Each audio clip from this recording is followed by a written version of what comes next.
Olá, eu sou a professora Maria Dirce, meu apelido é Didi, eu sou professora de História e Pedagoga da Rede Estadual, né, de Minas Gerais. Eu vou estar trabalhando com vocês uns temas aí durante esse período da quarentena, né, do coronavírus, mas a gente espera que, né, esse período passe o mais breve possível, que vocês retornem para suas escolas, né, para estar encontrando com seus professores e tirando as suas dúvidas sobre, né, as nossas aulas. Hoje nós vamos estar tratando aqui, né, sobre as revoluções inglesas do século XVII. Aqui vocês veem uma imagem, né, de uma batalha, né, da Revolução, né, Puritana, aqui né, que aconteceu lá na Idade Moderna, no século XVII, na Inglaterra. O que foi, então, essa Revolução Inglesa? Né, ela foi um movimento político, religioso e militar, né, e que tinha pretensão de levar, né, o absolutismo ao fim. Na Inglaterra, ela representou os desejos entre os reis absolutistas, né, versus o parlamento, né, que lá existia já há 400 anos. Esse rei, né, o monarca, ele era anglicano, né, e os parlamentaristas eles já eram os presbiterianos. Que eram também chamados de puritanos. Apesar de contar com o apoio, né, das classes mais simples, essa revolução, né, ela não foi, né, considerada uma revolução popular, mas sim uma revolução burguesa. No plano econômico, eu vou estar falando com vocês aqui agora, né, sobre os antecedentes, né, de como aconteceu, né, para a gente chegar realmente nessas revoluções, né, na Revolução Puritana e na Revolução Gloriosa, tá? Dentro do plano econômico e social, a gente sabe que o absolutismo, ele era, né, bancado pelos burgueses. Isso significa o quê? Que o rei tinha o poder e quem mantinha o poder desses reis era a nobreza feudal ali junto com esses burgueses. A Inglaterra, nesse momento, estava, né, se fortalecendo muito, né, com a questão da indústria têxtil, porque lá tudo favorecia a criação, né, de ovelhas, né, o clima era favorável para essa criação de ovelhas e também para a plantação de algodão. Bom, só que para eles fazerem, né, essas plantações, o que aconteceu? As terras lá no momento, né, até esse momento, eram terras que eram de uso coletivo. Porém, para que essa indústria desenvolvesse, né, os proprietários dessas grandes proprietários de terras tiveram que fazer os cercamentos para estarem criando essas ovelhas. O que significou, então, né, esses cercamentos? Eles tiraram as pessoas que ali trabalhavam, né, que era comunidade mesmo, que era comum a todos trabalharem ali. Aí, então, esses cercamentos levou, né, realmente à miséria dessa população que ali trabalhava. Porque aí quem começou a fazer uso desses cercamentos foi os proprietários, né, que eram os donos dessas terras. Aí, com isso, então, houve essa miséria da população em geral, tá? E também o debilitamento da aristocracia fundiária, né? Porque ela que dava sustentação ao absolutismo, né? Ao rei, ela sustentava, né, aquele rei ali nas suas necessidades. Com isso, então, surge, né, uma nova classe que foi chamada de gentry, né? Essa classe, ela era uma classe até que era endinheirada, porém ela não tinha títulos de nobreza, tá? Ela era uma nobreza rural que tinha mentalidade burguesa, de enriquecimento, mas ela não tinha títulos nobres como eles pretendiam ter. E surge também uma outra classe que foi os iumes, né? Que eram os pequenos e médios proprietários lá na época. Ainda continuando aqui no plano ideológico, esses conflitos, então, né, para a gente estar chegando nessa revolução, né, puritana, ela aconteceu nos planos, né, religiosos, que foi entre anglicanos, entre os religiosos e anglicanos, e entre os católicos puritanos e presbiterianos, que eram, né, as pessoas que lutavam para implantar, né, voltar com o parlamento ali dentro da Inglaterra. No plano político, né, a rainha Elizabeth, a morte, né, da rainha Elizabeth I, que foi uma grande líder e uma grande colonialista da época, né, prejudicou muito o andamento, né, de tudo que eles pretendiam lá para estar fazendo essa revolução. Aí, então, com a morte dela, acontece o fim da dinastia Tudor. Tá? E quem que vai assumir, né, esse lugar da Elizabeth foi o Jaime VI, que era rei da Escócia. Isso por quê? Porque a Elizabeth I, ela não tinha descendentes diretos, ela não casou, tá? Então ela não teve filhos e teve então que chamar o Jaime VI para estar assumindo o poder na Inglaterra. Então o Jaime VI, ele vai, né, para a Inglaterra assumindo como Jaime I. Ainda dentro aqui, né, a rainha Elizabeth, então, só para, né, a gente completar a história, ela era filha do Henrique VIII com a Ana Bolena, tá? Eles eram, né, anglicanos. Ela governou de maneira extremamente conciliadora, aí com isso, então, ela conseguiu, né, fazer com que o território, né, da Inglaterra crescesse muito, porque ela tinha as ideias colonialistas, tá? E ela concede liberdade religiosa. A Elizabeth I era realmente uma pessoa muito, né, conciliadora, né, e da paz. O rei Jaime I, então, né, que eu coloquei, que era o rei Jaime VI lá da Escócia, tá certo? E que foi assumir lá, ele já era totalmente contrário, né, à rainha Elizabeth. Ele era uma pessoa, né, que tinha tendências totalmente absolutistas de achar que ele era tudo, ele estava acima, né, de qualquer poder, de qualquer situação. Ele então começa a perseguir os puritanos, né, e os católicos, aumentem muito os impostos lá, e quem sofre com isso são as pessoas mais pobres, tá? E aí ele dissolve também o parlamento. Aí, claro que, né, vai havendo um clima de tensão ali dentro da Inglaterra que vai ficando insuportável. Aí, com a morte do Jaime, né, I, quem vai assumir é o seu filho Carlos. O seu filho Carlos não tem a diplomacia também que o pai dele e que a tia dele, no caso a Elizabeth, tinha. Tá? Aí, então, eles vão, o Henrique VIII, né, ele vai, então, entrar aqui, eles vão fazer um decreto que a gente chama de ato de supremacia, né, onde eles dão autoridade máxima para esse Henrique VIII, tá? E aí ele passa, então, a ser o líder religioso, né, ali dentro da Inglaterra, com poderes bastante, né, fortes, né, suprimindo, inclusive, o poder do Carlos I. Bom, aí, então, o Carlos I começa aí essa guerra puritana. Quando a gente coloca aqui guerra civil, né, eu estou chamando de guerra, né, foi a guerra puritana. Ela envolve as tropas reais contra o parlamento inglês.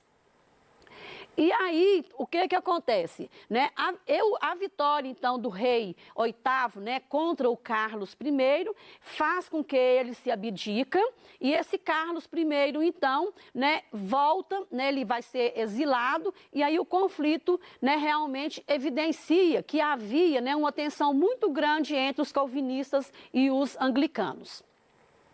As tropas do rei, né, eram formadas, né, por cavalheiros partidários do absolutismo e da nobreza feudal. O parlamento, pelos cabeças redondas, eles eram chamados assim, né, porque, na verdade, eles não usavam as perucas lá que eram, né, da época, e era composta pelos puritanos, pelos gentry, pela nobreza feudal, camponeses e artesãos.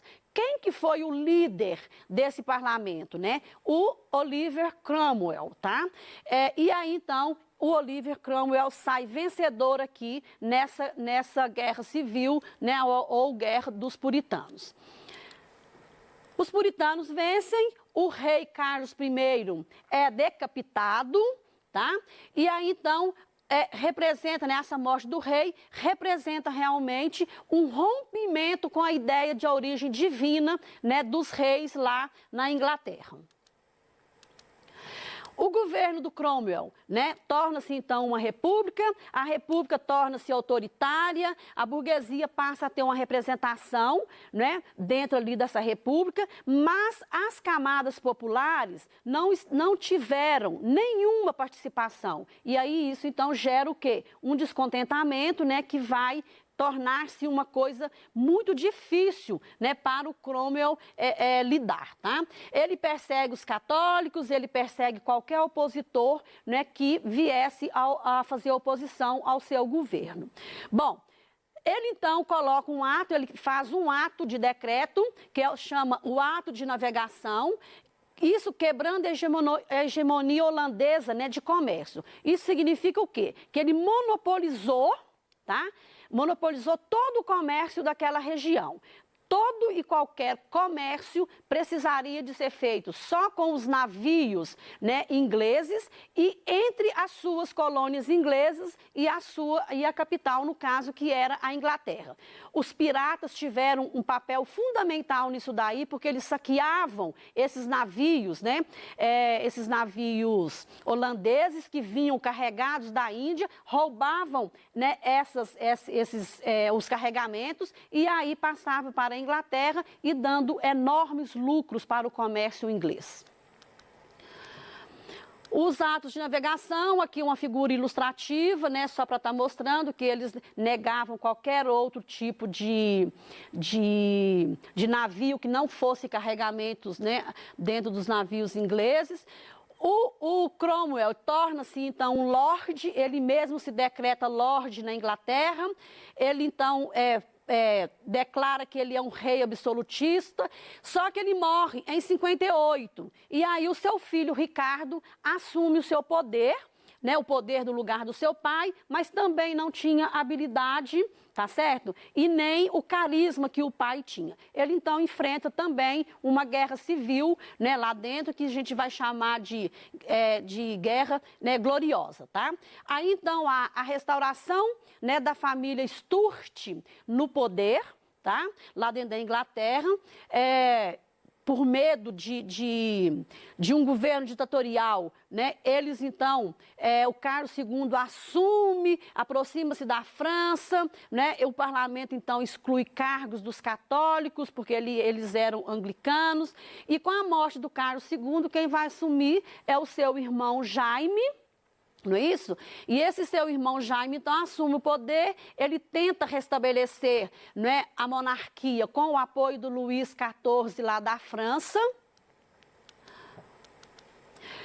Aí o parlamento, temeroso com a restituição, né, do catolicismo, eles vão oferecer a coroa ao Guilherme de Orange, né, para fazer uma pacificação lá dentro, né, dentro da Inglaterra. Aí o que acontece? Em troca, né, o parlamento livre, tá certo? Né, livra a manutenção do anglicanismo e eles querem, então, dar todos os poderes ao parlamento, né, sendo que aí o rei ficaria num segundo plano. A Revolução Gloriosa, então, que a gente chama que foi a segunda Revolução Inglesa, ela foi, né, feita pelo Guilherme de Orange, ele acata a Declaração, né, dos Direitos, que foi chamada de Bill of Rights. O que essa declaração em si era importante? Né, que o poder agora passaria para o parlamento e o rei ficaria em segundo plano só com a questão das honrarias, que é o que acontece até hoje lá na Inglaterra. Resumindo aqui, então, nós podemos falar que a Revolução Gloriosa, ela recebeu esse nome porque ela não teve derramamento de sangue e foi realmente uma revolução pacificadora, onde, né, a gente vai ter, então, o retorno da monarquia para para a Inglaterra. A Revolução Inglesa, então, cria condições indispensáveis para o surgimento da Revolução Industrial, que será o nosso próximo assunto da nossa próxima aula em breve. Bom, gente, agora nós vamos fazer uma retomada aqui, então, tá? E nós vamos assistir a um vídeo, né, de uma síntese da Revolução Inglesa. Como foi a Revolução Inglesa? Para entendermos melhor a Revolução Inglesa, temos que saber que ela também pode ser chamada de Revolução Puritana. Mas, o que são os puritanos? Puritanos eram os protestantes ingleses. A Revolução Inglesa durou de 1640 até 1688, durando 48 anos. Em 1640, quem estava no poder era Carlos I, que era um rei absolutista. Nesse tempo, já existia o parlamento inglês, mas ele ficava mais de enfeite, pois o rei não o consultava, o que os deixava enfurecidos, e esse é um dos motivos da Revolução. Na Inglaterra, existia um grupo de pessoas chamados de gentry, que eram basicamente uma espécie de classe média alta, mas que não tinham os títulos de nobres. E isso gerava indignação da parte da gentry e do parlamento, pelo fato de não serem consultados pelo rei. E então, no ano de 1640, a Inglaterra enfrentava dificuldades econômicas, e pela primeira vez, o rei decide convocar e reunir o parlamento. O rei propôs, com a convocação do parlamento, o aumento dos impostos. Porém, o parlamento foi contrário a isso e ainda pediu para que o rei se submetesse a uma constituição. O rei claramente ficou muito furioso. Anos mais tarde, Carlos I resolveu restabelecer um antigo tributo, o ship money. Esse imposto, que antes era cobrado em algumas zonas portuárias e litorâneas, deveria ser cobrado em todo o território inglês. Tal lei desfavorecia a burguesia, que seria obrigada a limitar os seus lucros frente ao tributo real. Depois de todos esses acontecimentos, dá início à Guerra Civil. Com o início da guerra, a Irlanda, que ainda era dominada pela Inglaterra, pediu a sua independência, iniciando oficialmente a guerra entre o rei e o parlamento. O rei contava com alguns aliados, como a mais alta nobreza e os católicos. Já no outro lado, o parlamento, também conhecido como cabeças redondas, tinham os burgueses e os puritanos. O parlamento quase chegou a perder essa guerra, mas em meio a essa revolução surge um sujeito chamado Oliver Cromwell, que era puritano e chefe militar do parlamento. Oliver colocou as coisas para funcionarem e armou contra-ataques que levaram os puritanos à vitória. Ao ser derrotado, Carlos I foge para a Escócia. Porém, a Escócia aceita dinheiro dos ingleses e devolve Carlos I para a Inglaterra. Ele foi condenado e morto. E assim, a Inglaterra conhecia a República, que tinha como principal líder Oliver Cromwell. Ele, no início, trabalhou junto com o parlamento, mas depois foi se tornando um ditador e reprimindo tudo e todos. Com ele, os ingleses tiveram um grande crescimento econômico e foi criada a Lei dos Atos de Navegação. Essa lei dizia que todas as importações que fossem chegar na Inglaterra teriam que vir por meio de navios ingleses, assim valorizando a economia inglesa. Depois da morte de Oliver, o seu filho assume o trono, Richard Cromwell. Porém, não consegue levar adiante o legado do seu pai e abdica o cargo em 6 meses. Depois de tudo isso, o próprio parlamento acabou restaurando a monarquia e colocaram no poder Carlos II, filho de Carlos I. O parlamento não gostava dele, por ele ser filho de Carlos I, e achavam que o problema estava na dinastia Stuart. Assim, começaram a conspirar contra ele para tirar a dinastia Stuart do poder. Com a morte de Carlos II, assume o trono o seu genro Jaime II. O parlamento, junto com um cara chamado Guilherme de Orange, fez uma conspiração para tomar o trono. Porém, o parlamento colocou uma condição para que Guilherme assumisse o trono. Ele tinha que aceitar uma lei chamada Carta dos Direitos, ou Bill of Rights. E essa legislação faz com que o rei seja inferior ao parlamento na Inglaterra. Ou seja, ele ganha os seus privilégios, mas quem manda é o parlamento. Com isso, o parlamento deu vários exércitos para Guilherme. E ele simplesmente chegou e tomou o poder de Jaime II, que não reagiu contra Guilherme. Por conta disso, ninguém morreu, ninguém se feriu, não teve uma nova guerra civil na Inglaterra. Por conta desse golpe de Estado, essa revolução ficou conhecida como Revolução Gloriosa, porque ninguém se feriu, não teve uma gota de sangue derramada. pondo fim à Revolução Inglesa. Depois da gente ter assistido ao vídeo, né, vocês viram que foi uma síntese bem bacana, aí nós vamos então, né, construir um mapa conceitual que eu peço que vocês façam no caderno de vocês, né, e assim que vocês retornarem, né, para a sua escola, aí você mostra para o seu professor, discuta com ele, discuta, né, com seus colegas, né, todos os conceitos que vocês viram nessa aula de hoje sobre a Revolução Inglesa. Espero que a gente esteja juntos o mais breve possível. Então, com o tema Revolução Industrial.